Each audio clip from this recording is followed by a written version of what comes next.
Hello students, welcome. Let's continue studying our journey into biology as the knowledge of life by understanding what life is made up of and its characteristics. Animals and plants are described as living things.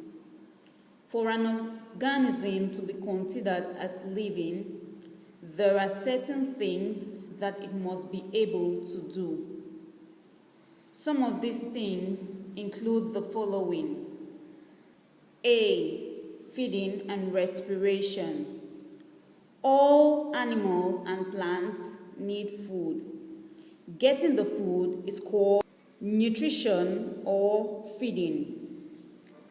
All living organisms also need energy to survive. They get this energy from food. For example, a rabbit, after eating carrot, will appear to be more active, and a plant being exposed to enough sunlight will grow better. This food, after being consumed, is broken down by chemical reactions.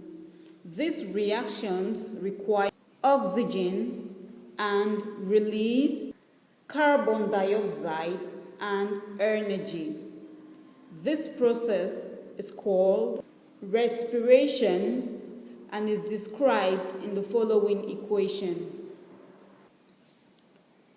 This therefore means that when food is consumed, it is broken down in the body in the presence of oxygen by chemical reactions, releasing energy, water, and carbon dioxide. B. Reproduction. Living things produce young that resemble them. This process is called reproduction. For example, an animal such as a dog can reproduce baby dogs called puppies which will resemble it. A female human being or a woman gives birth to a baby human being which resembles her. Plants are also capable of reproducing other plants which are similar to the parent plant or plants. C. Irritability. Plants and animals must be able to respond to changes around them. This process is called irritability or sensitivity. For example, a plant will grow better in bright sunlight than in the absence of light.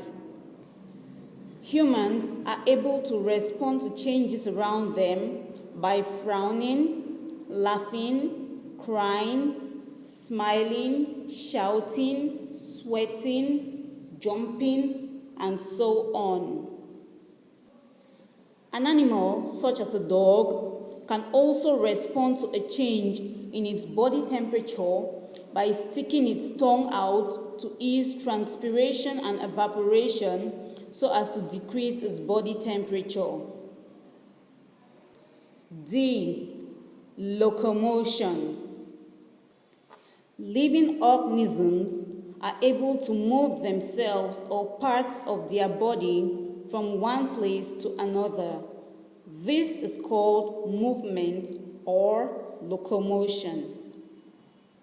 For example, humans are able to run, a cat is able to jump, and insects are able to fly from one place to another because they have life in them. Plants do not move wholly from one place to another.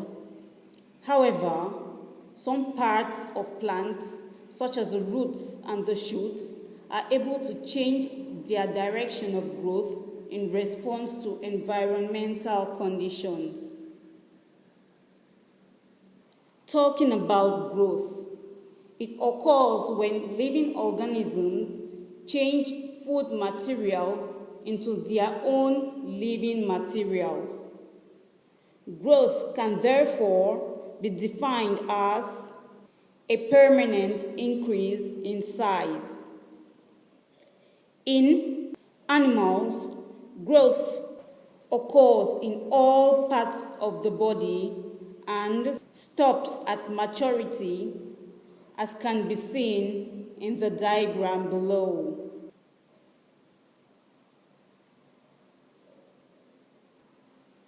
However, in plants, growth occurs only at the shoot tips and the root tips, commonly called the meristem, and it is a continuous process. Figure B is a demonstration of how growth occurs in an oak tree. F. Excretion. Living organisms need to get rid of the things the body does not want, commonly called waste products. This process is called excretion. Excretion in animals varies from that in plants.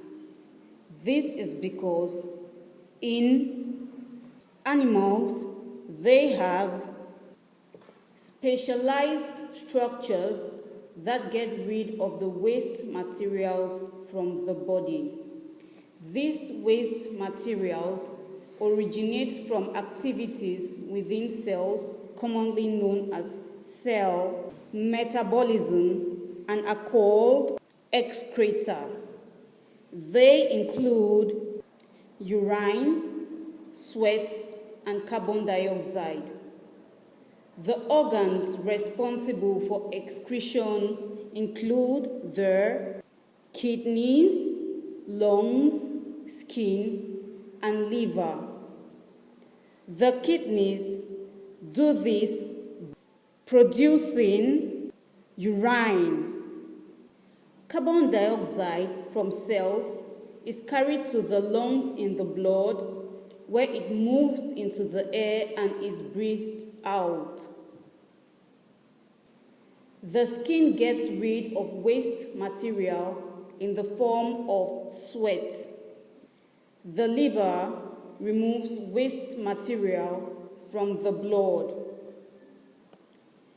These different methods of excretion are illustrated in figures 1, 2, and 3, whereby figure 1 is a picture of a boy passing out urine. Figure 2 is a demonstration of the channel through which carbon dioxide leaves from the lungs through the nose and out of the body. And figure 3 is a picture of a man sweating. However, for the purposes of our study, excretion in the liver cannot be further treated in our class. Some of the food that we eat cannot be used by the body. This material is sent out or ingested through the anus as feces. The process of ingesting feces is known as defecation. Feces are not excretory waste material. This means that they are not the product of metabolism. However, the material is not needed by the body and is therefore sent out. As can be seen in figure A, feces are the product of ingestion. Plants, however, do not have specialized structures for excretion. Their waste materials accumulate in their leaves, flowers, fruits, and bark. When these structures get old or ripe and fall off the plant, they carry with them the waste products, therefore removing them from the plant, as can be illustrated in Figure B. We have come to the end of our lesson. Let us now try to recall what we've learned so far from this lesson. In this lesson, we saw that it is not easy to define a living organism, but there are characteristics that it must have, such as nutrition, respiration, reproduction, irritability, growth, and excretion. Some non-living organisms, such as motor cars, robots, and aeroplanes, show characteristics that are similar to those of living organisms. However, they are fundamentally different from living organisms in that they cannot grow and do not reproduce. Plants and animals share many similar characteristics. However, they have different methods of nutrition, growth, excretion, and responses to changes in their environments. We then learned that excreta are the end products of cellular activities or cellular metabolism and include urine, sweat, and carbon dioxide. Animals have specialized structures to remove excreta from the body. Feces is undigested waste and is ingested through the anus. Plants, however, do not have specialized structures for removal of waste. They get rid of their waste products through their leaves, flowers, fruits, and the bark.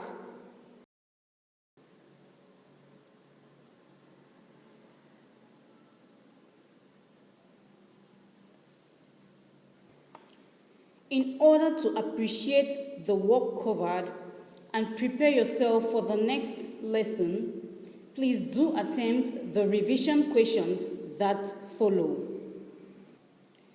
Thanks for your kind attention.